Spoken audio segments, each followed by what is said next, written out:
ওগো তুমি যে আমার কত প্রিয়, কেমন করে বোঝাই বলো।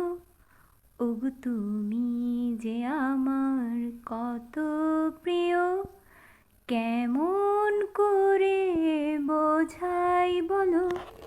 হয়েছে হয়েছে, এত বোঝাতে হবে না। বাবা দোলনা এনে দিয়েছে, এখন উনি এসে আমাকে গান শোনাচ্ছে। তোমার জন্যই তো বাবাকে বলে কয়ে এই সুন্দর দোলনাটা আনিয়েছি। কিচ্ছু বোঝো না, বাবা কি এমনি এমনি দিত নাকি? আমি বলেছি, তাই তো বাবা আমাকে এনে দিয়েছে। তুমি এমন করে বলো, মনে হয় যেন আমি তোমার জন্য কিছু করিই না। সে যাই হোক, দেখি বলো তো বাবা এটা কোথায় পেলো?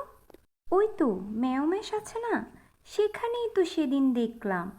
আর সেইটা দেখেই বাবাকে বলতেই বাবা এটা আমাদেরকে এনে দিল। ম্যাওমেশ,